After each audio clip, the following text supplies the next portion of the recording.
बिथांमोना मिथिगौ दुलाराय बर' फरायसा आफाद जायखौ एबसु होननानै बुङो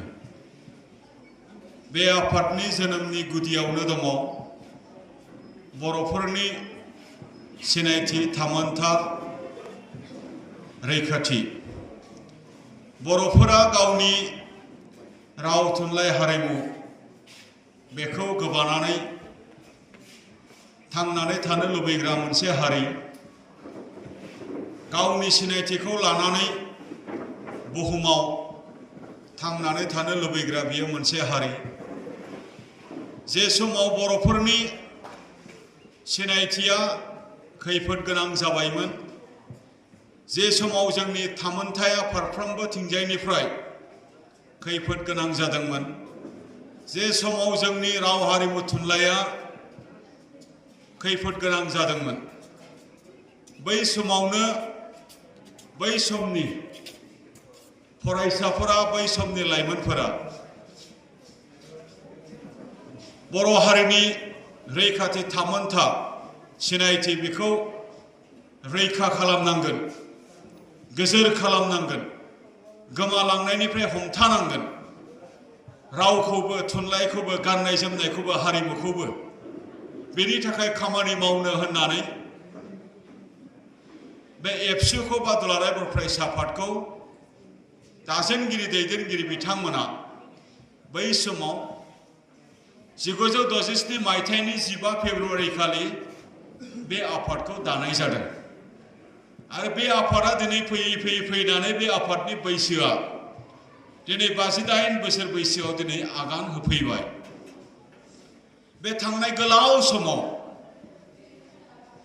जायखियानो जाया मानो जायफोर दुलाराय बर' फरायसा आफादनि बिबानखौ मोनदों बिथांमोना दुलाराय बर' फरायसा आफादनि बिबानाव थानानै बर' माहारियारि बाद बर'नि आसार खान्थि बेखौ हमथाथाबनानै बेखौ मोजां मोनफ्लेनानै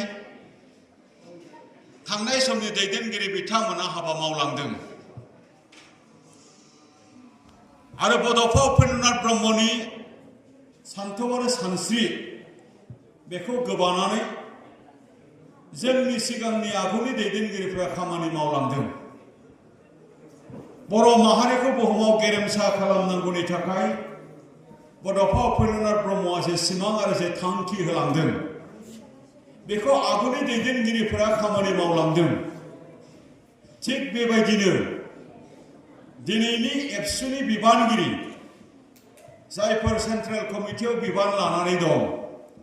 जायफोर डिस्ट्रिक्ट कमिटियाव बिबान लानानै दं जायफोर आन्सलिक कमिटियाव बिबान लानानै दं बा जायफोर इउनिट कमिटि बा प्राइमारि कमिटियाव बिबान लानानै दं बिथांमोनाबो दिनैनि एबसुनि बिबानगिरिफोराबो आगुनि दैदेनगिरिफोरा सोरबा मुंख्लं जालांबाय सोरबा रुंसारि जालांबाय बे सान्थौ आरो सानस्रि आरो बे आसार खान्थिजोंनो खामानि मावनानै बिथांमोन बायदि दिनैनि एबसुनि बिबानगिरिफोराबो एखे नोजोर एखे थांखि आरो एखे बर' माहारिनि बाद आरो सान्थौ आरो सानस्रिखौनो लानानै खामानि मावगासिनो दं नैथियाव बड'फा उपेन्द्रनाथ ब्रह्मनि सान्थौ आरो सानस्रिखौ गोबानानै दिनैनि एबसुनि बिबानगिरिफ्रा खामानि मावगासिनो दङ दिनैनि एबसुनि बिबानगिरिफ्रा एक इन्सिबो दिनैनि एबसुनि बिबानगिरिफोरा आगानसेबो दोरोदाखै होननानै जोङो दाथियै बुंनांगोन गुबुन सोंखारिग्रा मानसिफ्रा जेखि सोंखारिया मानो गुबुन बखिग्रा मानसिफ्रा जेखि बखिया मानो गुबुन बुंग्रा मानसिफ्रा जेखियानो बुङा मानो सोरबा सोरबा बुंनो नागिरो आगोलनि एबसु दानि एबसु गोबां फाराग दं आगोलनि मावनाय दानि मावनाय गोबां फाराग दं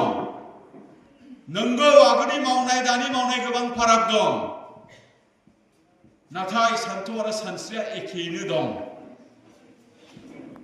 आरो फाराग दंबावो सम आरो थासारिया फाराग दंबावो चेलेन्जेसआ जुजिनांनाय जेंना जेंसिया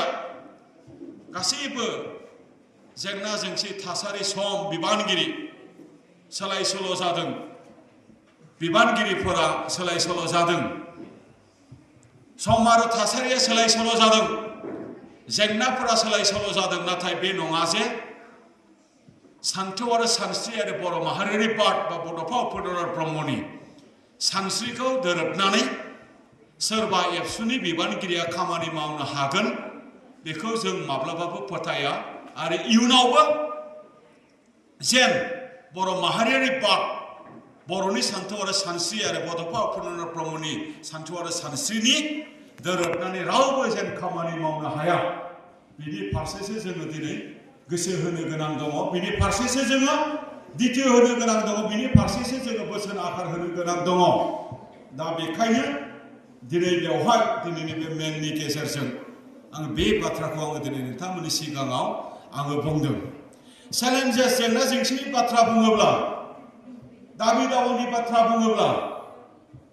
आलादा आलादा जाखागोन मानो होनोबा गोबां समाव गोबां आलादा आलादा जेंना नुजायो आरो मोगा मोगियाबो नोङो मोनसे समाव सिलाइनि गुलिजों मोगा मोगि जाबोनांबाय जोंनि दैदेनगिरिफोरा आर्मि पुलिसनि गुलिजों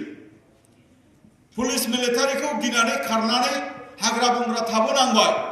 बै समनि जोंनि एबसुनि दैदेनगिरिफोरनि मोगा मोगि जानांनाय जेंनाफोर गेजेर ससेयाव गावजों गावनि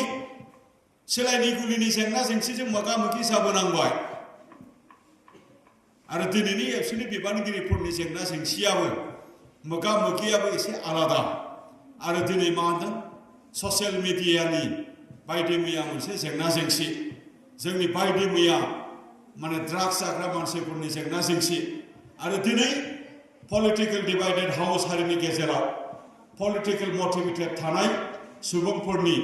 दान्थे बिदान्थेनि जेंना जेंसि आरो दिनै जोंनि गेजेराव हारिनि सिनायथि आरो थामोन्थाखौ लानानै सोरबाया कमप्रमाइज खालामनानै गावनि स्वार्थखौल' माने मोगथां महर मोननो थाखाय नाजाग्रा माखासे आरो जोंनि हारिनि माहारियारि बाद आरो सान्थौ आरो सानस्रिखौ लानानै हारिखौनो बुहुमनि फारसे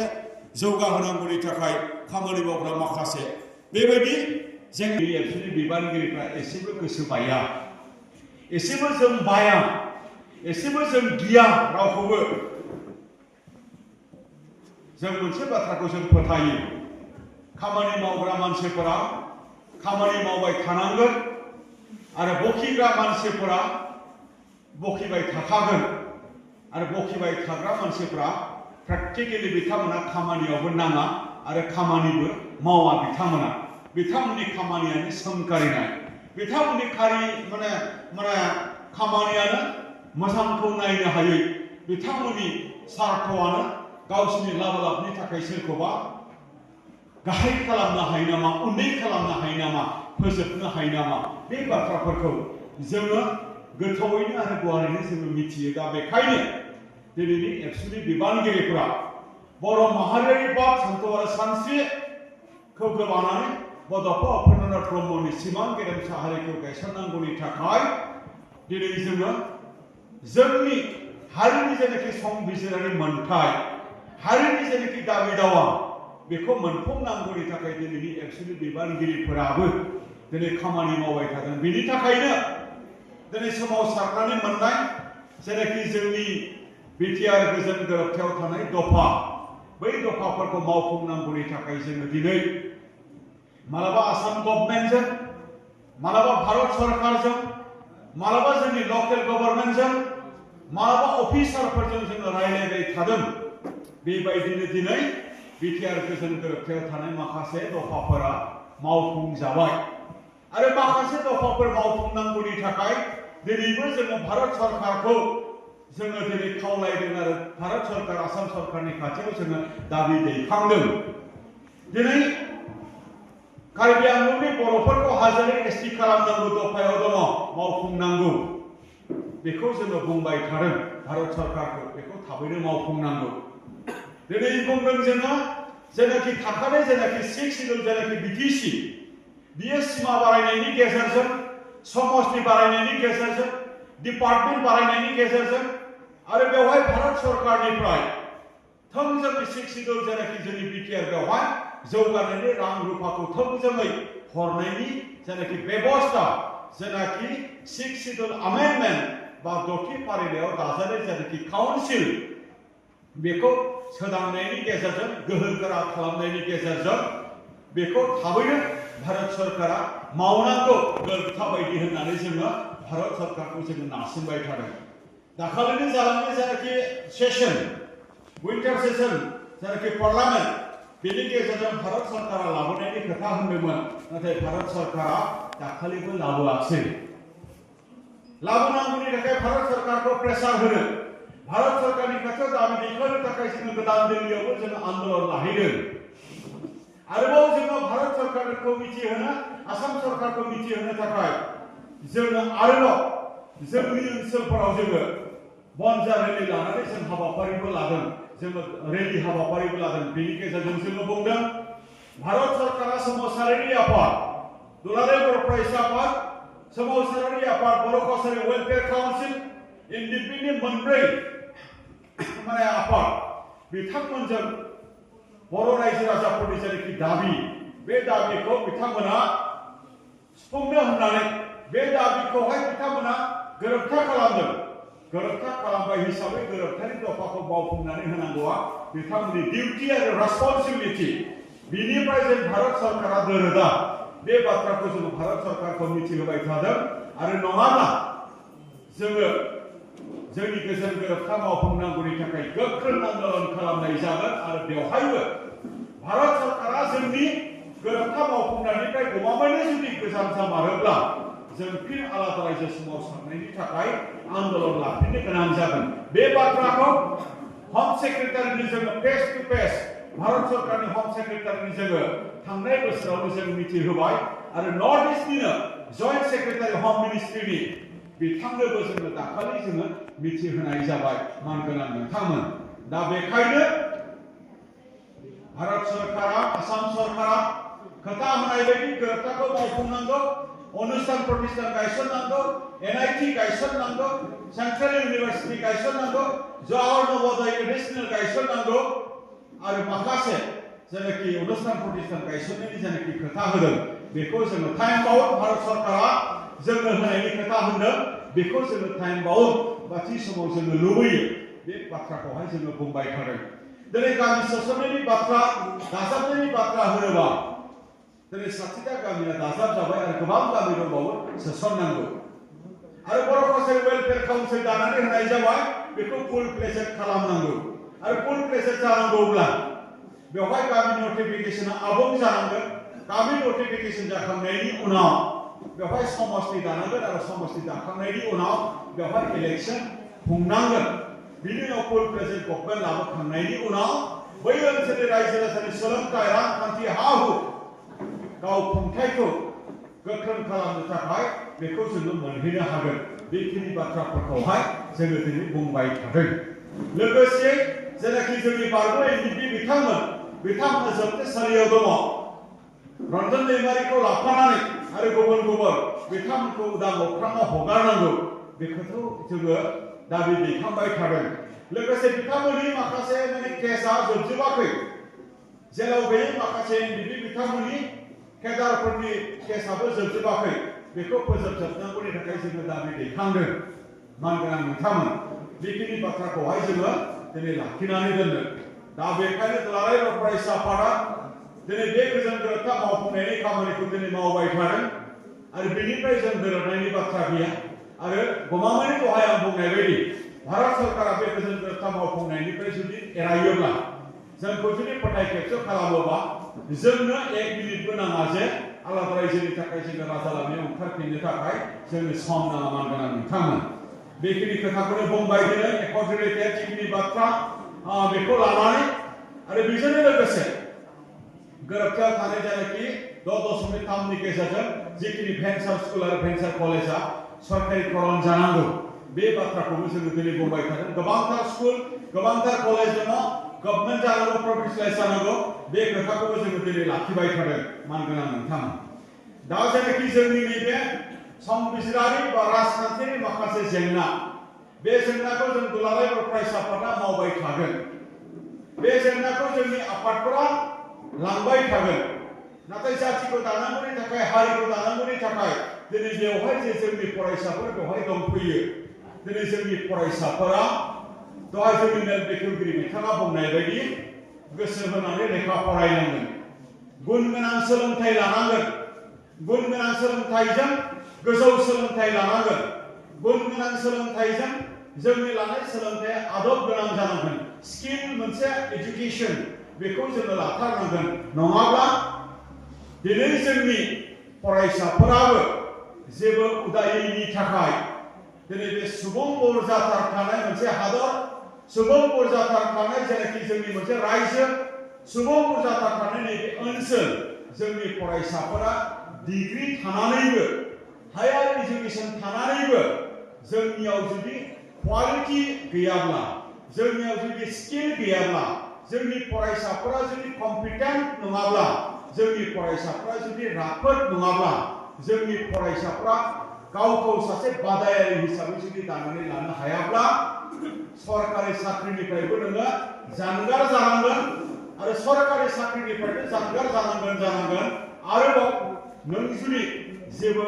गावनो मावनो उदायाब्ला, नों फालांगिबो रोङाब्ला, नों बिजनेसबो रोङाब्ला,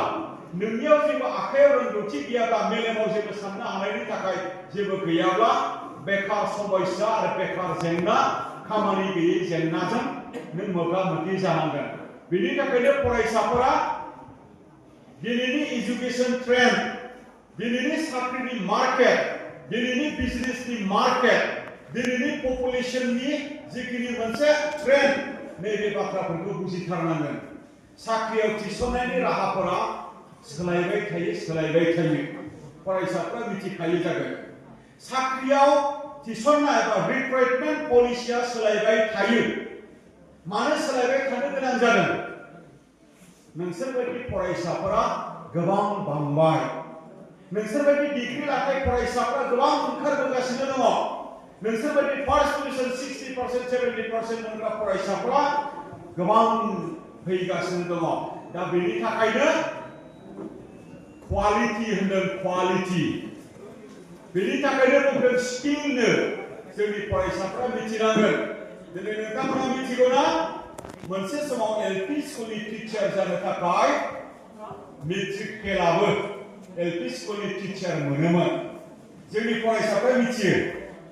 एलपी स्कुलनि फोरोंगिरि जानो थाखाय जोंनि फोरोंगिरिया बै समाव मेट्रिक पास जानो गोनां जायालायनायामोन। 7, 8, 9 फरायनायानो एलपी स्कुलनि फोरोंगिरि जायोमोन बै समाव। नाथाय दा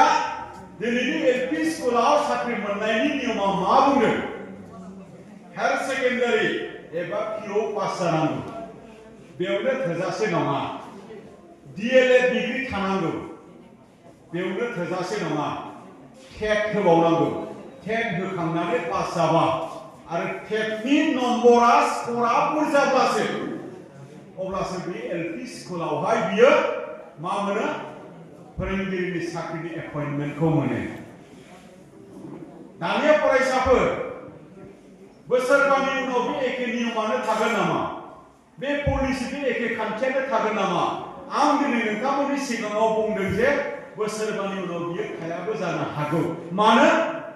फरायसा गोरों गोराफ्रा बांसिन फैगासिनो दङ। बिनि थाखाय हायार सेकेन्डारिनि जायगायाव बेवहाय मा बिसिगोन? ग्रेजुवेट बिसिगोन, बीए, बीएससी, बीकॉम बेबायदि बिसिगोन। आरो बेजों लोगोसे मा बिसिगोन? एलपी स्कुलनि फोरोंगिरिनि थाखायबो आरोबाव बीएड बिसिगोन। बीएडनि उनाव मा बिबावसिगोन? टेट बिबावसिगोन, टेट। टेटआथ' दंखायो नङा होनबा? दा दिनै बोसोरबानि उनाव जायफोर एलपी स्कुलनि साख्रि मावनायनि थाखाय दिनै थांखि दङ, दिनैनि बेवहाय नुजानाय फरायसाफोरा, अब्ला गावखौ दिनैनि साख्रियाव थिसननायनि नियम, क्राइटेरिया, डिसिप्लिन, रुल बेखौ लानानै गावखौ प्रिपारेसन खालामनो नाङा। बेखौ लानानै गावखौ लाहार फाहार दाखालाम। बोसोरबानि उनाव मा फैनो हागौ बेखौ सानहरनानै गावखौ लाहार फाहार खालाम, गावखौ प्रिपारेसन खालाम, गावखौ तयार खालाम। जागोन ना फरायसाफोर? जागोन दा? नङाब्ला मा जागोन? बै समाव नोङो बै साख्रिखौ मोननो हायै जागोन। बै समाव नोङो बेकार जागोन। नंगौना नङा दे? दिनै मानो अंगनाबादि वार्कारनि साकरि मोनसे समाव 5, 6, 7 मावनाया अंगनाबादि वार्कार ICDS नि साख्रिखौ मोनोमोन दिनै बे नियमा मा बुंदों मेट्रिक पास नांगौ अंगनाबादि वार्कार साख्रि मोननो थाखाय आर्मी पुलिस मिलिटारिनि कनस्टेबल जेनेरेल डिउटिनि साख्रिया मोनसे समाव 5, 6, 7 आ मोनोमोन दा मा बुंदों मेट्रिक पास नांगौ बोसोरबानि उनाव हायर सेकेन्डारि पास बिगोन अंगनाबादि वार्कारनि थाखायबो आर्मी मिलिटारि पुलिसनि कनस्टेबलनि थाखायबो जेनेरेल डिउटि मावनो थाखायबो बोसोरबानि उनाव मा बिगोन हायर सेकेन्डारि पास बिगोन अब्ला गावखौ जों गाबोननि थाखायसो प्रिपेयार खालामनांगोन गावखौ जों इयुननि थाखायसो जों प्रिपेयार खालामनांगोन आरो बेखौ जोङो दिनैनिफ्रायनो जोङो लाहार फाहार खालामनांगोन आरो बेखौ स्टार्ट खालामनो थाखाय गाबोननि केलेन्डार गाबोननि डेट आरो गाबोननि समखौ दानो फरायसाफोरा दानिफ्रायनो स्टार्ट खालाम दानो डिसिसन ला आरो गोसोआव मोनसे फोथायनाय ला जे आं मोनगोन आरो सोरबाया बिनि गोजौआव गेदेर नोङो साकरिफोर दङ बैफोरनियाबो बेबायदिनो सोलायबाय थादों इयुनावबो सोलायगोन आरो सोरबाया दिनै मा होनदों आं साकरि मावा गावनो आङो आबाद मावगोन गावनो आङो बिजनेस मावगोन गावनो आङो मा होनदों गुबुन माबा मोनसे गाव खुंथाय बा गाव सुंथा आङो खामानि स्टार्ट खालामगोन बेबायदिब्लाबो नोंनो स्किल नांगोन बेबायदिब्लाबो नोंनो आदब नांगोन सोरबा बल गेलेग्रायाबो दिनै मा होनदों बल गेलेनायजों गावनि जिउखौ दानो हायो मेथाइ खनग्रायाबो गावनि जिउखौ मेथाइ खननायजों सोरबाया दादोंब्ला मेथाइ खनगिरिया नोंबो दानो हायो खारनानैबो दानो हायो गावनि जिउखौ अन्थाइ खुबैनानैबो गावनि जिउखौ दानो हायो फरायसाफोरा अन्थाइ खुबैनानै सोरनिबा न'आव सिगाङाव अन्थाइ खुबैनायखौ होनाखै आं दै मिथिबाय दाउफोरखौ अमाफोरखौ अन्थाइ खुबैनायखौ होनाखै आं मिथिबाय बै शर्टपुट वाइट थ्र' मिथियोना बे अन्थाइ नङा नङा दे बेखौ खुबैनानै मानसिफोरा मा खालामदों अलिम्पिकनि चेम्पियन नेशनेल चेम्पियन वर्ल्ड कापनि चेम्पियन स्टेट चेम्पियन जायोना जायाखै देरहासार जानाय लोगो लोगो नंगौना नङा दे गावनि जिउआनो मा होनदों बुहुमाव बिरनो हाबाय आरो गावजों दानायजों लोगोसे न'खरखौ दानो हादों दिनै गावजों दानायजों लोगोसे दिनै मा होनदों हारिखौबो दिनै मिथिहोनो हादों बोरला गावनानै ना दै थब्ल'नानै दै सानस्रिनानै जोंनिनो गियानमोन जोंनि गेलेनायफोरमोन बेफोर नंगौना नङा दिनै बेखौनो दिनै मा होनदों मालायफोरा लानानै थांनानै दिनै बेफोरखौ दिनै मा होनदों प्रफेसनेल मोनसे गेलेनाय बेबायदि मोनसे महर होदों दिनै मा होनदों जायफोर गोथाव अनला ओंख्रि संनो रोङो जायफोर गोथाव नारजि ओंख्रि संनो रोङो जायफोर गोथाव सबायजों दाउजों ओंख्रि संनो रोङो बेबायदि संनो गोरों सोरबा सुबुङाबो दिनै बे गावनि रोंगौथि जेनाखि गावनि आदब बेखौ लानानै गावखौ गावनि न'खरखौ दिनै मा होनदों फालांगियाव गायसननो हादों बिजनेसाव गायसननो हादों नोंथांमोना क'क्राझाराव थाङोब्ला आइ हटेलखौ नुबायना आइ हटेल होननायाव ओंखाम जाफेरबायना नोंथांमोना बे आइ हटेलनि मालिकआ जाहैबाय आइजो मानसि आरो बे आइजो मानसिया थाखो 8सिमल' फरायनाय बै बिथां आइजोखौ जोङो बाजै होननानै गाबज्रियो नोंथांमोन तामुलपुर जिल्लानिनो कुमारिखातायाव बोसोरथाम बोसोरब्रैसोनि सिगां जोङो बे आइजोनो आइजो सान फालिथाय हाबाफारियाव जोङो मान बावदों आरो बिथांखौ जों बरायदों बिथाङा गावनि बिबुंथिनि गेजेरजों फोरमायदों गाव जे गोजौ सोलोंथाइ लानो मोनाखै गाव जे गोरिब न'खरनिफ्राय फैनाय गाव जे अनला ओंख्रि नारजि ओंख्रि संनो रोङो गाव जे फिथा हमनो रोङो गावनि खामानिखौ फिथा हमनायजों स्टार्ट खालामदोंमोन उनाव फैयै फैयै बयबो बुंदों बेखौ हटेलखौनो होदो अनलाबो संनो रोंगौ नारजिबो संनो रोंगौ क'क्राझाराव अनला नारजिजोंनो हटेलखौ जागायनानै दिनै बियो क्रर थाखानि दिनै बियो बिगोमा जानो हाबाय आरो बिथाङा 30 जन 40 जन मानसिखौ बिथाङा गावनि हटेलाव दिनै साख्रि होनो हाबाय सोरबा 25,000 मोनो, सोरबा 20,000 मोनो, सोरबा 30,000 मोनो, सोरबा 10,000 मोनो, सोरबा 5,000 मोनो। बेबायदिनो साख्रि होलायनो हाग्रा बै गावनि अनला ओंख्रि संनो रोंनाय, नारजि ओंख्रि संनो रोंनाय जायनाखि आदब आरो स्किल बिसोरनो दिनै मा होदों? गावखौ दाबाय। गावखौ दाबाय। दिनै बेसेबां बिथाङा न'खरखौबो नायदों, बयनिबो मोनसे थुलुंगानि नेरसोन जादों। दा बेखायनो जोंनियाव गोबांथार बेबायदि स्किल बा आदब बेबायदि गुन थायो। खालिबोल' जोङो जोंनि गुनखौ जों मालाबा मिथिरोङा। दा बेखायनो जोंनि फरायसाफोरनियावबो जोंनियाव थाखुमानाय माखासे गुन थायो। बैखौ जोङो बेफोरखौनो लानानै जोङो मा खालामनांगोन?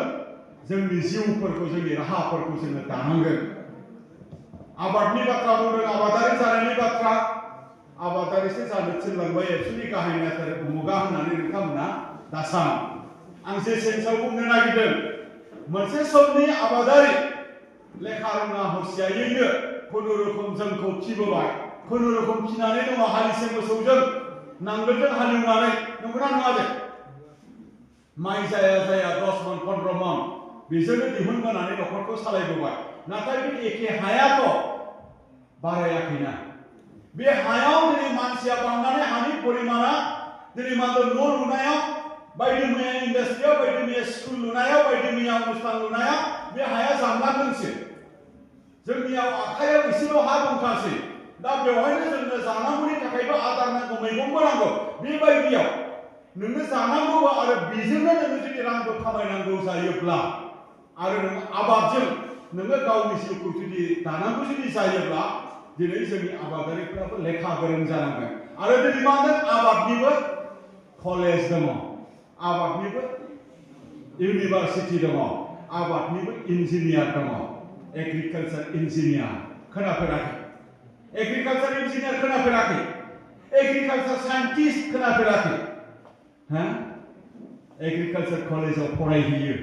आरो बेखौ फरायनो मोननांगौनि थाखाय हायर सेकेन्डारि साइन्स पास जानांगौ। बिनि उनावसो इन्टारभिउ होनानै एग्रिकालचार कलेजावहाय फरायो, एग्रिकालचार इउनिभारसिटियावहाय फरायो। बिनि उनावसो बिथांमोना रिसार्च खालामनानै बिथांमोना साइन्टिस्ट जायो। मिथिबाय? बिथांमोना मिथिजोबसिगौ नैबे हाया गोखा जादों, नैबे हाया गोखै जादों, नैबे हायाव हासार गैला, बे हाया बेराम जाबाय, बिनि फाहामथाय होनांगौ, बिनि मुलि दौनांगौ हानो। बेखौ बिथांमोना मिथिजोबो। आरो दिनैनि मुगायाव जोंनि आबादारिफोरा बेफोरनि गियानखौ जुदि लानानै आबाद बिथिंजों जुदि गावखौ दानो होननानै जुदि सानोब्ला गावखौ बेजोंबो जों दानो हायो, हारिखौ बेजोंबो जोङो दानो हायो। दा बेखायनो बे बुहुमा जोंनो गासैखौबो होदों। फरायसाफोर, बे बुहुमा जोंनो गासैखौबो होदों। नोंनो माखौ नांगौ? डक्टर जानो बेखौबो नोंनो होदों, इन्जिनियार जानो बेखौबो नोंनो होदों, फोरोंगिरि जानो बेखौबो नोंनो होदों, गेलेगिरि जानो बेखौबो नोंनो होदों, धोरोमगुरु जानो बेखौबो नोंनो होदों, पलिटिशियान जानो बेखौबो नोंनो होदों, बेंकार जानो, लयार जानो बेखौबो नोंनो होदों, लिरगिरि जानो बेखौबो नोंनो होदों। खालिबोल' नोंनियाव नों बेखौ माखौ नांगौ बेखौ नोङो गोसो होनानै नोङो होसोनांगौ। जुदि गोसो होनानै नोंनो नैबेखौ नांगौ होननानै नों जुदि नाजायाब्ला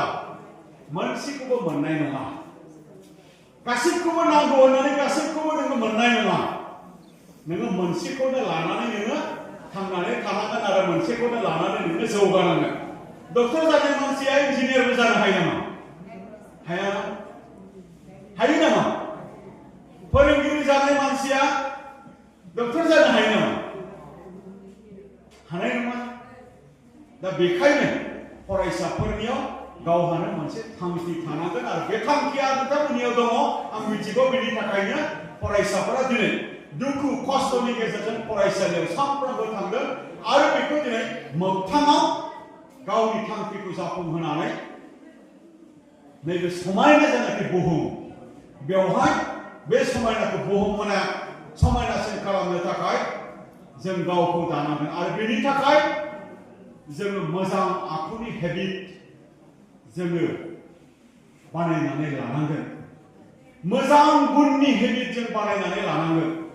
जोंनियाव गाज्रिया थाब जोंनियाव गोसोआव मेलेमाव मेगनाव खोमायाव सालायाव जों माने साफायो नंगौना नङा गाज्रिया जोंनियाव थाब खोमायावबो हाबो गन्थङावबो हाबो सालायावबो बिराद माने गोथाव मोनो नंगौना नङा मेगनाबो गाज्रिखौ थाब थाङो खुगायाबो गाज्रियाव थाब थाङो आरो बियो दिनै एसे गाबोन एसे बे गाज्रिया जोंनि खोमायाव हाबबाय थायोबा मेगनजों नायबाय थायोबा खुगाजों जुदि जोङो बेखौ लाबाय थायोबा गोसोजों जों जुदि बेखौनो गाज्रिखौनो सानबाय थायोबा बियो दिनै एसे गाबोन एसे समफोर एसे बियो मा जायो हेबिट हुदायाव बियो बास्लायलाङो आरो जेब्लानो हुदायाव बास्लायलांगोन बै गाज्रि हुदा जिया नोंनि नम्बर मोननायावबो फार्स्ट डिभिजन जानायावबो डक्टर इन्जिनियार जानायावबो मोजां मान सन्मान मोननायावबो मदद खालामा जिया नोंखौ धंस आरो नस्थसो खालामो बेफोरो जोंखौ साग्लोबो जेब्ला हेबिट जायो बेखौ नोङो नागारनो हाया जायो दा बिनि उल्थायै जोङो मा खालामो बिनि उल्थायै जोङो दिनैनिफ्राय आरो मोजां साननाय मोजां नोजोर मोजां नायनाय मोजां जानाय मोजां लोंनाय मोजां रायलायनाय बेखौ जोङो दिनैनिफ्राय जों स्टार्ट खालामनो हाया दिनैनिफ्राय जों स्टार्ट खालामनो हागोन ना हाया दिनैनिफ्राय जों स्टार्ट खालामनांगोन आं गिदिरफोरखौ मान होयो रेसपेक्ट खालामो आं मोजां माने रायलायगोन आं मोजां माने बेबहार खालामगोन आं गाज्रि बेसादखौ जाया आं मोजां बेसादखौल' जागोन बेखौ नोङो हेबिट खालामोब्ला साक्सेसआ नोंनियाव गोरलैयैनो फैगोन आरो बेजोंनो लोगोसे नोंनि जायनाखि लेखा फरायनाय बेखौबो नोङो हेबिट खालामनो हायोबा नोंखौ रावबो थिननांनाय नङा लेखा फरायनो थाखाय नोङो एग्जामनि रुटिन नांनाय नङा लेखा फरायनो थाखाय नोङो क्लासनि गोनांथि जानाय नङा लेखा फरायनो थाखाय नोङो फोरोंगिरिनि गोनांथि जानाय नङा बेबायदि जोङो हेबिट खालामनांगोन आरो नै दाथ' गोजां बोथोर सिखारनोथ' बायोना नंगौना नङा गोजां बोथोरनिफ्राय बारग'नो थाखाय गोजांनायनिफ्राय बारग'नो थाखाय जों बिसिनायाव थाबाय थानो लुबैयो नाथाय बे बिसिनायाव थाबाय थानायानो जुदि नोंनि हेबिट जाबायब्ला नोंनि फरायनाया नोंनिया खहा जागोन ना जायाखै नोंनि देहायाबो नस्थ' जागोन ना जायाखै बिनि उल्थायै लेखा फरायनाय नोंनो गोनांथार बेनि थाखाय नोङो थाब सिखारनाय जानाखि हुदा बेखौसो नोङो हेबिट खालामनांगोन थाब सिखारनानै नोङो ब्रास खालामनानै नोङो फुंनि जेनाखि योगा खालामोना एसे वाकिं खालामोना एसे एक्सारसाइज खालामो एसे खालामनानै आरामसे नों जुदि लेखा फरायनायनि हुदाखौ नैबे बैसोनिफ्रायनो जुदि खालामोब्ला बे हेबिटआनो गाबोन एक्सनाव महर मोनगोन आरो मोजां हेबिटनि मोजां एक्सना नोंनो मोजां रिजाल्ट होयो मोजां आउटकाम होयो मोजां फिथाइ होयो दस्रा फर्मुला गैया आरो साक्सेसखौ मोननो थाखाय सानसेनो मोना साक्सेसखौ मोननो थाखाय गिबियावनो नोङो मोजां एक्टिभिटी नोङो खालामनांगोन मोजां हेबिटखौ दिनै एसे गाबोन एसेनि गेजेरजों नोङो बानायनानै लानो हानांगोन अब्लासो नोङो साक्सेसखौ मोनगोन सिगारेट सोबनायनि दिनै सोबदाव गाबोन सोबदाव बेखौनो हेबिट जाहैयोबा बेजोंनो थैया केन्सार जानानै ड्राग्स जानाय दिनै एसे जादावबाय गाबोन जादावबाय ड्राग एडिक्टेड माने मा फुरा हेबिट जाबाय बियो गारनो हाला जौ लोंबाय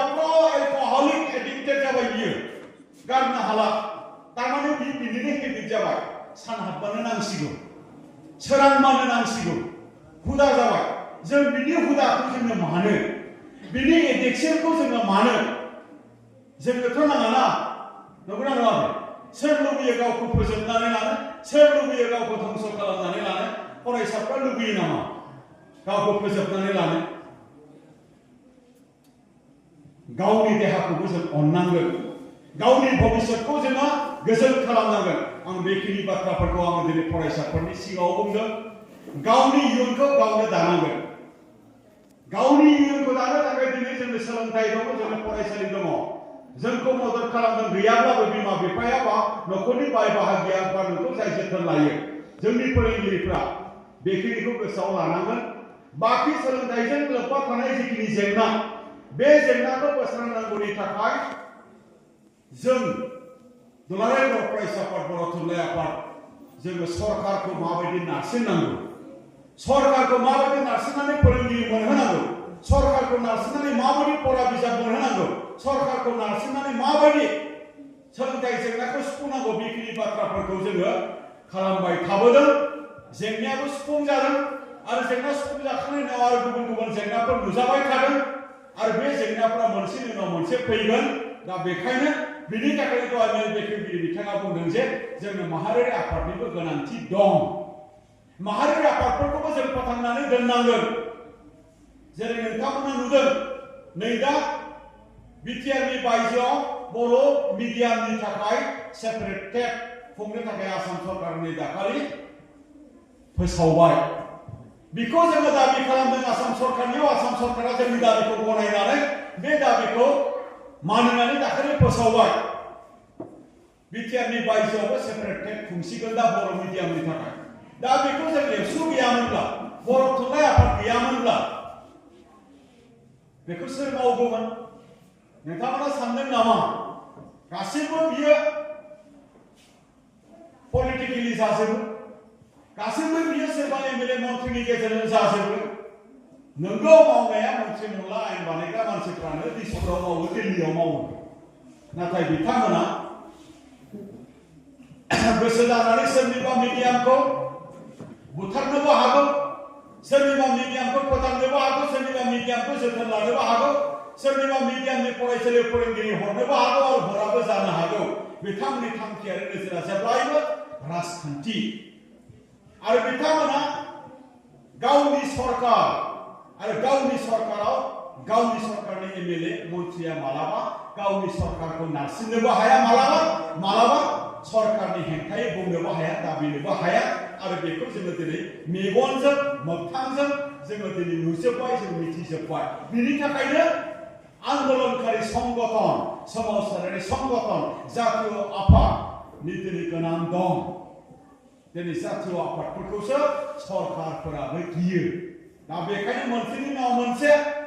जों एबसुआ बर' थुनलाइ आफादा हारिनि थाखाय दिनै जोङो जोंनि दाबि दावाफोरखौ लाखिबाय थानानै जों मोनसेनि उनाव जोङो मोनसे मोनबाय थादों जेरै हायार सेकेन्डारियाव जोङो बर' मिडियामखौ जोङो दिनै बर'जों जोङो फरायनो मोननाय जाबाय आरो बेबायदिनो दिनै मा होनदों जोंनो माने फोरोंगिरिया नांथारगौ थांनाय सरकार बिटिआरनि बिथांमोनखौबो बुंनानै टेट खुंहोनायनि गेजेरजों जोङो फोरोंगिरिखौ जोङो मोननाय जाबाय बेबायदिनो 10टा कलेजखौहाय जोङो प्रभिन्सियेलाइज हिसाबै थांनाय सरकारनिफ्राय जोङो मोनखांबाय बिटिसिनिफ्राय आरोबाव मोनबावनांगौनि थाखाय जोङो दिनै बुंबाय थादों आरो बेबायदिनो दिनै मा होनदों जोंनि बिजोंजोंनो सोमोन्दो थानाय जोंनि हारिनि सिनायथि राव जायनाखि बर' बे बर' रावखौ जों आसाम सरकारावबो लोगो सरकारि राव हिसाबै मोनबाय आरो बे राव बे बिजोंखौनो जोङो दिनै जोथोन लानो होननानै दिनै आसामावबो जोङो दिनै separate directorate four Bodo' and आदार ट्राइबेल मिडियामनि थाखाय जोङो बेखौ मोनबाय दा बेखायनो दिनै फरायसाफोर बिमा बिफा नोंथांमोन सरकारनिफ्राय मोननो गोनांफोरखौ दाबि खालामनांगौ नांलायनांगौ राजा लामा जथायनानै बिनानै लाबोनांगौ बेखौ जों खालामबाय थागोन नोंथांमोना गाव गावनि गथ' गथायफोरखौ मोजाङै थि समाव मोजां जोथोन ला आरो जोंनि फरायसाफोराबो मोजाङै गावखौ दानो थाखाय नाजाबाय था नङाब्ला फैबाय थानाय समाव नोंनि जिउ बियो खोमसि फारसे थांनोबो हागौ बेखिनि बाथ्राखौ बुंबाय आं गोबां बाथ्रा बुंनो लुबैयाखै दिनै जोंनि फरायसा फोरोंनांगौनि थाखाय न'खरखौ दैदेननांगौनि थाखाय जेनाखि रांखान्थि आरो रांखान्थि सोमोन्दो थानाय जिखिनि हाबा हुखा न'खरनि जेनाखि जोंनि माने मा होनो वर्क कालचार हाबा हारिमु बेफोरखौ जोङो दिनै लाखिबाय थानांगोन हा दब्लायसे दङ बेहाय मा आबाद जायो बेखौ जों खालामनांगोन बेफार बानिज्य जोङो जा गरसे दङ बेखौ जोङो गुदि रां हिसाबै बाहायनानै बेखौ जोङो दिनै खालामनांगोन आरो बेखिनिखौ न'खरनि आइजो आरो न'खरनि बिगोमाया हायो मानो एखे खामानिखौनो गोदोनिफ्राय जुग जुगैनिफ्रायनो मावगासिनो दङ दाउ फिनायनि बाथ्रा अमा फिनायनि बाथ्रा बायदि मैया मैगं आबाद खालामनायनि बाथ्रा न'आव जानो थाखाय जायफोरखौ जोङो खालामो दिनैनि समाव बुंदों जे बेखौ बिजनेसनि थाखाय खालामदों होननानै बुंदों। न'आव दा माने जानो थाखाय दाउ बिमा मासे फियोमोन, न'आव जानो थाखाय बा न'आव माने जोङो अमा मासे फियोमोन, बेखौ बिजनेसनि थाखाय खालामदों होनना बुंदों दिनै। न'आव जानो थाखाय दुन्दिया लाइ लाफा बायदि मैया जोङो खालामोमोन, बेखौ दिनै रां खामायनो थाखाय बेखौ फाननानै बेनि थाखाय खालामदों होनदों दिनैनि जुगा बेबायदि बुंदों। नङाब्ला न'खरनि गथ'खौ माजों फोरोंगोन, बेराम जायोबा माजों नायगोन, न'खरखौ माबायदि फोसाबगोन, गोजां बोथोराव माबायदि ड्रेस होगोन। आरो बेखायनो दिनै जों दुलाराय बर' फरायसाफोरा बेफोर बिथिङैबो जोंनि मावनो गोनां खामानिखौ जों मावनानै होननानै जोङो बुंदों। आरो बेफोर बिथिङै सरकारि भाबै जोंनि आबादारि बा जोंनि आइजो बा जोंनि न'खरफोरखौ माबायदि मदद खालामनो हायो, बेफोरखौबो जोङो दिनै सरकारखौबो जोङो सम सम जोङो बुंबोबाय थादों। आरो दिनै मा होनो, जोंनि जेनाखि सिनायथि आरो थामोनथा बेखौ गोजोर खालामनो थाखाय दिनै जे हारिमु बिथिङै जिखिनि जोंनि हारिमुखौ गोजौ फारसे लांनांगौनि थाखाय दुलाराय बर' फरायसाफोरा जेरैबायदि खामानि मावनांगौ दिनै मावबोबाय थादों। दिनै जोंनि बागुरुम्बाखौ मुलुग दरबारसिम लांनांगौ, बेखौ लांनो थाखाय जेरै खामानि मावदों, बे बागुरुम्बाखौनो जोङो गिनिज रेकर्डनि थाखाय जोङो आसाम सरकारनियाव दाबि खालामदोंमोन। आसाम सरकारा बेखौ दिनै गिनिजनि थाखाय गनायनानै लायाखैब्लाबो दिनै बे बागुरुम्बाखौ बुहुमनि मानसिफोरनो दिन्थिहोनो थाखाय नै 17 तारिखआव दुलाराय बर' फरायसाफोर, बर' थुनलाइ आफाद, हारिमु आफाद आरो लोगोसे थांनाय समनि जिखिनि सरकार प्रमद बर' बिथांनि मददजों जों जेबायदि आसाम सरकारखौ नारसिनदोंमोन, बिनिनो फिथाइ हिसाबै नै 17 तारिखआव आसाम सरकारा बेखौ 8निफ्राय 10,000 बागुरुम्बा मोसानानै PM prime minister Narendra Modi बिथांनि नुजाथिनायजों बे हाबाफारिखौ हुरु हुजाय खेल फोथाराव बेखौ खालामनो थाखाय थांगासिनो दङ। बेखिनि खामानिफोरखौबो जोङो लाखिलांबाय थादों। लोगोसेनो जे हारिमुजों सोमोन्दो थानाय जेनाखि जोंनि दोरोङारि, बेफोरो जोंनिफ्राय जों दा गोमालांथों। जोंनि खाम, सिफुं, सेरजा, जथा बेखौ जोंनि आयेनारि खालामनांगौनि थाखाय जे रायलायबोबाय थानाय गमामायैनो जोङो बेखौ बर' थुनलाइ आफाद, हारिमु आफाद, जोंनि एबसु जोङो बेखौ दिनै GI रेजिस्टार्ड खालामनो हाबाय, GI टेग जों मोननो हाबाय। जोंनि जाग्रा अनला खारि बेखौबो जोङो खालामनो हाबाय। जोंनि आर'नाइ, फास्रा, गामसा, दख'ना बेखौबो जोङो दिनै GI टेग खालामनो हाबाय। बेफोरखौबो जोङो दिनै नागाराखै। आरो बेजोंनो लोगोसे जोंनि समाजाव सोलिबाय थानाय जेनाखि बेंगुरा जिखिनि ड्राग्स, जौ जुवानि बाथ्रा, बेखौ आं दहाय बुंबाय, बेफोरखौ फोसाबनांगौनि थाखायबो जों दुलाराय बर' फरायसाफोरा जों फावसायनानै थायाखै। गोबांथार समाव गोबां खामानि मावनो ओंखारगोन आरो बेखौ मावनो थाखाय नोंथांमोननि मदद नांगोन। फरायसाफ्रा बेफोरखौबो दिनै फैबाय थानाय समाव लिडारशिप लानायनि गेजेरजों बेफोरखौबो गैया खालामनो थाखाय मावनांगोन। आं गोबांथार बाथ्रा बुंनो लुबैयाखै, बेखिनि बाथ्राखौनो बुंबाय। जोबनायाव मोनसेल' आयदाफारि बुंनानै आं फोजोबनोसै। दिनै जे नोंथांमोना नुबाय थादों जे आसाम सरकारा जोंनि ओनसोलाव थानाय माखासे मोनद' हारि, बे मोनद' हारिनो जों बायदिनि जिखिनि मर्यादा, STनि मर्यादा होनानै जों थाखोनि STफोरनि थोरसिनि ओंखाम, जों थाखोनि ST फरायसाफोरनि साकरि, जों थाखोनि ST खथाफोरनि फरायसाफोरनि स्कलारशिप, एडमिसननि खथा, बेफोरखौ बै मोनद' हारिनो होनो जिखिनि नाजानाय, बेखौ जोङो दुखु मोनदों। दुखु मोननायजों जों बेखौ होबथादों आरो होबथानांगौनि थाखाय दुलाराय बर' फरायसाफोरा ट्राइबेल संघ CCTOAजों समान समानै खाथियाव थाफानानै बे होबथानायनि हाबाफारिखौ जोङो दिनै लाबाय थादों मानगोनां नोंथांमोन। आरो फैबाय थानाय समाव दिनै बेवहाय थानाय फरायसा, बेवहाय थानाय जोंनि रायजो राजा, बेवहाय थानाय जोंनि बिमा बिफा, एबसुनि बिबानगिरि, बर' थुनलाइ आफादनि बिबानगिरि आरो गुबुन गुबुन अनुष्ठान प्रतिष्ठाननि जोंनि दैदेनगिरि आरो बिबानगिरि बिथांमोना दिनै जोंनि हारि आरो जोंनि ST बिथांमोनखौ रैखाथि होनो थाखाय फैबाय थानाय समाव जेनाखि जोंनि आन्दोलन होबथानायनि जेनाखि हाबाफारि, बेफोराव नोंथांमोनाबो जों मदद खालामो आङो गुरैनो खावलायबाय। कुनु पइन्टै जोङो बेखौ कमप्रमाइज खालामनो हाया। आरो बिथांमोननो जेरै ST होगोन समान समानै जोंनिया खहा जागोन। मानो होनबा जायफोरनि ST होनो नागिरदों बै ST बिग्राफ्रा सुबुं अनजिमायावबो जोबोद बुरजा दङ आरो बिथांमोना लेखा सोलोंथाइ बिथिङावबो बिराद जौगाखानाय, राजखान्थि बिथिङावबो बिराद जौगाखानाय, समाज बिथिङावबो बिराद जौगाखानाय। बिथांमोना एग्रेबाग्रे DCSP दङ बिथांमोना चिफ मिनिस्टार जाखांखानाय बिथांमोना चिफ जास्टिस जाखांखानाय बिथांमोना चिफ सेक्रेटारि जाखांखानाय बिथांमोना गोबांथार फिल्डआवनो एडभान्स बेनि थाखायनो जों बायदि थाखानाय जेनाखि STफोरा उन जानानै दङ बे उन जानानै थानाय STखौ फोजोबनायनिसो बियो मोनसे षड़यन्त्र दा बेखायनो फरायसाफोराबो खुद्रिदों बेखायनो रायजो राजाफोराबो खुद्रिदों फरायसाफ्रा खुद्रिनानै क'क्राझाराव थानाय BTCनि सेक्रेटारियेटनि एसेम्बलि फरायसाफ्रा गाग्लोबनाय नुथाय जोङो नुदों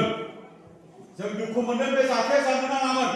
नाथाय फरायसाफ्रा गावसोरनि इयुन गावसोरनि भबिष्यत गावसोरनि खाबु गावसोरनि साख्रि गावसोरनि फरायनाय गावसोरनि एडमिसननि खथा गुबुनानो जुदि सेनानै लांजोबनो नागिरबायब्ला सोर फरायसाया दुखु मोननाय नङा जानो सोर फरायसाया रागा जोंनाय नङा सोर फरायसाया माने गाबखांनाय नङा बै फरायसाफ्रा गाबखांनानै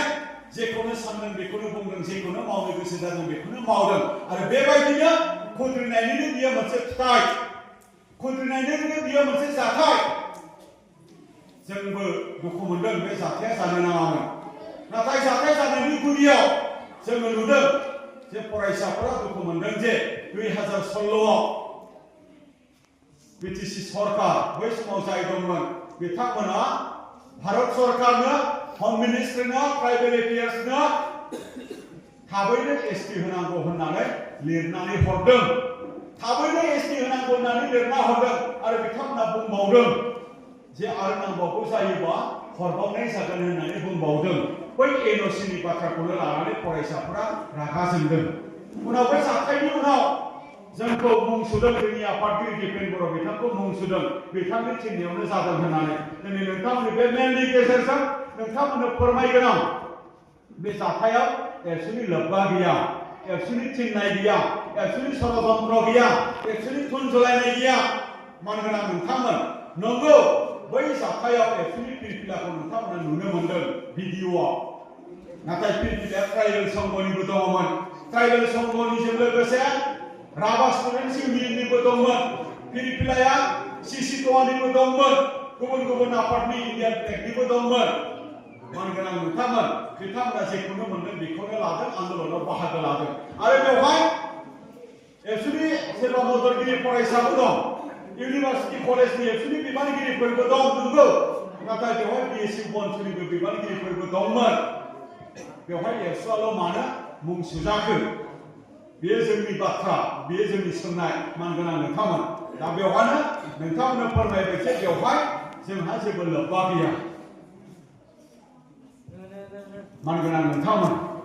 बे हलखौ बे एसेम्बलिखौ मानो बेबायदि खालामनो हाखो होननानै एबसुखौ बुंदों जों बेबायदि खालामनो हाया आरो इयुनावबो खालामनायनि बाथ्रा गैया नाथाय जोंनिबो सोंथि बे एसेम्बलि हला बे सेक्रेटारियेटआ मुंख्लं जानायफोरनि फिथाइ बायदियै सोमावसारनायनि फिथाइ बायदियै मोननाय बियो मोनसे सेक्रेटारियेट बियो मोनसे एसेम्बलि अब्लालाय बे एसेम्बलिनिफ्राय मानो थांखि लानानै जोंनि थाखानाय ST जों बे सोरजिग्रा बेखौ दाग्रा हारिखौ फोजोबनो नाजानानै मानो बै मोनद' हारिनि ST होनांगौ होननानै मानो बेबायदि लिरनानै हरखो बेबो जोंनि मोनसे प्रश्न मानगोनां नोंथांमोन दा बेखायनो बे बाथ्राखौ लानानै नोंथांमोना जेन गोनो गोथो जाया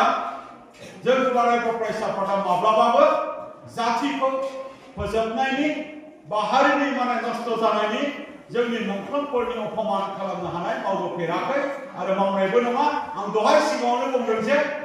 आगुनि दैदेनगिरिफोरा माहारियारि बादार हारिनि सानथौ सानस्रिखौ लानानै जेरैबायदि खामानि मावबोदों जोंबो बेबायदिनोसो माने हमथाथाबनानै गोथार थांखिखौ लानानै खामानि मावदों होननानै आङो दहायनि गिबियावनो आङो बेखायनो आङो बुंदों मानगोनां नोंथांमोन दा दिनै नोंथांमोननो बेखौनो बुंबाय आरो बेवहाय एबसुनि माने राजबंशियारि एबसुजों 2006आव रनगोनां नार्जारि एबसुनि आफादगिरि आरो आफ्रासुनि प्रेसिडेन्ट बिश्वजित राय बिथां सानै आरो बिथांमोन दैदेननायनि जेनाखि बै समनि एबसु आरो आफ्रासुजों मिटिं जिरायनायाव मोनसे सर्त बा मोनसे कन्डिसन मोनसे रादाय लिरनाय मोनसे सेन्टेन्सखौ लानानै मोनसे कन्डिसनखौ लानानै एबसुखौ मुं सुनो नागिरदों गुबुनखौल' बुंबाय NOC हरनायनि एबसु गावबो लिरना हरदों होननानै बुंदों बियो NOC नङा मानगोनां नोंथांमोन बेवहाय आरो मा लिरदों नोंथांमोना बेखौ फरायबा मोजाङै बुजिगोन बेवहाय ओरैबायदि लिरदों बेवहाय ओरैबायदि लिरनाय जादों जे थाखानाय एसटिफोरा जेबो खहा जाया हसियायै राजबंशिया बा मोनद' हारिया जुदि आलादा केटेगरियै आलादा राहायै जुदि माबा मोनसे बिनानै लाबोनो हायोबा जोंहा बेवहाय जेबो अजद गैया होननानैसो बेवहाय बुंनाय जादों मानगोनां नोंथांमोन बे आसाम सरकारनो हरनाय नङा भारत सरकारनो हरनाय नङा आरजिआइनो हरनाय नङा हम मिनिस्ट्रिनो हरनाय नङा ट्राइबेल कमिसननो हरनाय नङा मोननै आफादजों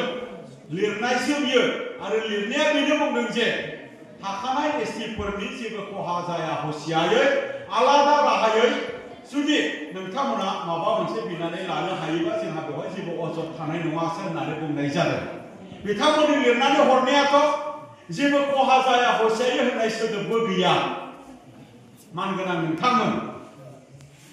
जेबो खहा जाया हसियायै होननाय सोदोबबो गैया आरो बिथांमोना थोंजोङै डाइरेक्ट गभर्नमेन्टआ लिरनानै हरनाय दा बेखायनो बे बाथ्राखौ नोंथांमोना बुजिगोन आङो गोबांथार बाथ्रा बुंला फैबाय थानाय समाव फरायसाफोरनि मावनो गोनां